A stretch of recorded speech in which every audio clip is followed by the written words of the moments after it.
Peoples War People's War after emergency. Okay 78, 79 తర్వాత so వీళ్ళంతా peoples war moment పేరు మీద అండర్ గ్రౌండ్లోకి వెళ్ళిపోయారు. అయితే సతీష్, ఈ పీపుల్స్ వార్ అనేది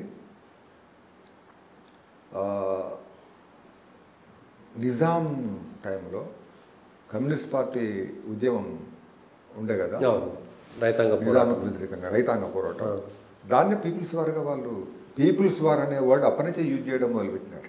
ఓకే, ప్రజాయుద్ధం, ప్రజా పోరాటం అనేది వాళ్ళు 47, 48 అంతకంటే ముందు నుంచే వాళ్ళు స్టార్ట్ చేసినారు.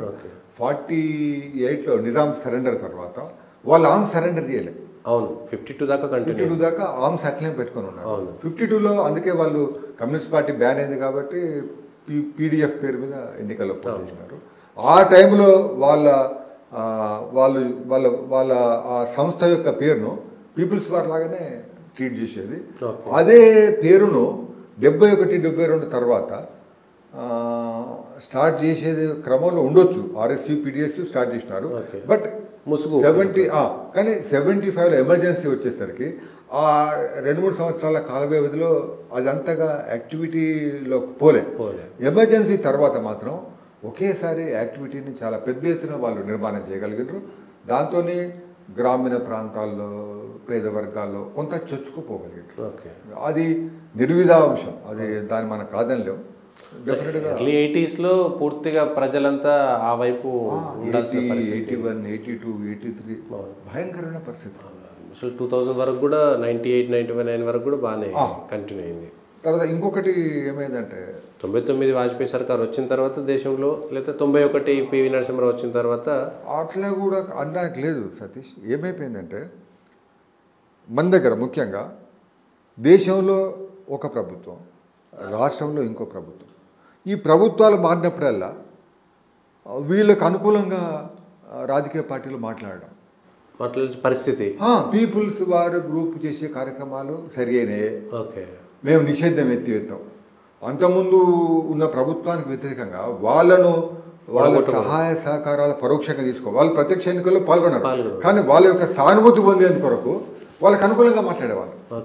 ఈవెన్ ఇట్లా మాట్లాడిన వాళ్ళందరూ కూడా అన్ని పార్టీలు, కాంగ్రెస్ పార్టీ చెన్నారెడ్డి గారు మాట్లాడినారు ఆ మాట, ఎన్టీ రామారావు గారు మాట్లాడినారు. ఆ తర్వాత ఏ పార్టీ అయినా కూడా, జనతా పార్టీలో ఉన్న వాళ్ళు కూడా కొంతమంది మాట్లాడినారు. మేము కాకుండా, మేము ఉమ్మడి జనతా పార్టీలో ఉన్నా కూడా, జనతా పార్టీలో ఉన్న వాళ్ళు కూడా కొంతమంది వాళ్ళకి సానుభూతి పరులుగా ఉండేది. మిగిలిన అన్ని పార్టీలు, విజయభాస్కర్ రెడ్డి గారు ప్రతి కాంగ్రెస్ పార్టీ ఉన్నప్పుడు ఒక రకంగా, టీడీపీ ఉన్నప్పుడు ఒక రకంగా, బట్ సిస్టమ్ మాత్రం అంటే కంటిన్యూ అయ్యేది. కానీ వాళ్ళు బయట పొలిటికల్ అడ్వాంటేజ్ కొరకు స్టేట్మెంట్ మాత్రం చేసేది. 89లో చెన్నారెడ్డి గారు ముఖ్యమంత్రి అయిన తర్వాత బాగా ఫ్రీగా లిబరల్గా 91లో ఓపెన్గా యాక్టివిటీ అనేది వచ్చేసింది కదా. సో వాళ్ళ స్ట్రాటజీ ఏదైనా కావచ్చు, కానీ ఒక ఓపెన్నెస్ అనేది ఒక యాక్టివిటీకి ఊతమిచ్చే విధంగా ఉండిపోయింది. బాగా జనంలో అప్పటి నుంచి అర్బన్ నక్సల్స్ అనేటువంటిది బయటపడ్డారు. కరెక్ట్. మేధావులు అనేటువంటి అందరూ కూడా బయట తిరగడం, వాళ్ళు ఉపన్యాసాల్లో హింసను ప్రేరేపించడం, వాళ్ళు మాత్రం హింసా కార్యక్రమాలు పాల్గొనకపోవడం, డైరెక్ట్గా వాళ్ళు ఉండరు. కానీ హింసావాదాన్ని ప్రేరేపించే వాళ్ళు మాత్రం వాళ్ళే. మీకు వరంగల్ జిల్లాలో సహజంగా చాలా ఎక్కువ ఎఫెక్టెడ్ బీజేపీ వాళ్ళు, భయంతో బతికిన సందర్భాలు. అసలు మేము ఎవరం కిడ్నాప్ అవుతాము, ఎవరం ఉంటాం, ఎవరు చనిపోతాం అనేది తెలియని పరిస్థితుల్లో ఉండేది. వరంగల్ కూడా బీజేపీ నాయకులను చంపారు కదా పీపుల్స్ వార్. చాలా మంది, రాఘవేంద్ర రెడ్డి గారు చంపినారు, ఆయన కోదండరామరెడ్డిని చంపినారు, తర్వాత బీజేవైఎం కార్యకర్తలను చంపినారు.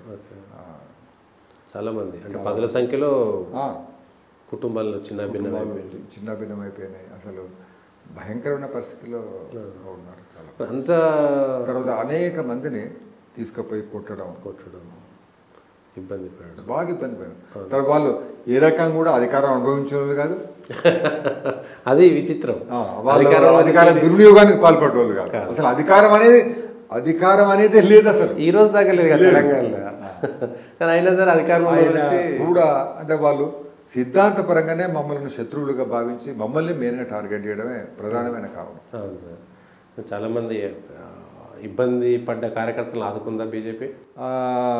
అనుకున్నంత మేరకు ఆదుకోలే. మేము వాస్తవం చెప్పాలి, ఏదో వాళ్ళ కొరకు వీరామారావు గారు ఉన్నప్పుడు ఇట్లా సఫర్ అయిన వాళ్ళు అంటే ఒక్క నక్సల్స్ హింసే కాకుండా బాగా చాలామంది కుటుంబాలు ఆ రోజు ఎమోషనల్గా చాలామంది కుటుంబ వ్యక్తిగత జీవనాన్ని కూడా వదిలేసి ఫుల్ టైమర్స్కి రావడం, కుటుంబ బాధ్యతల మీద శ్రద్ధ పెట్టకపోవడం ఇదంతా కూడా జరిగింది. వాళ్ళను ఏ మేరకు ఆదుకోవాలనో ఆ మేరకు ఆదుకోలేకపోయినాం. ఎమర్జెన్సీలో సఫర్ అయిన వాళ్ళకు కూడా తగిన విధంగా ఏమీ చేయలేకపోయినాం. తర్వాత కూడా పెద్దగా చేసింది ఏమీ లేదు.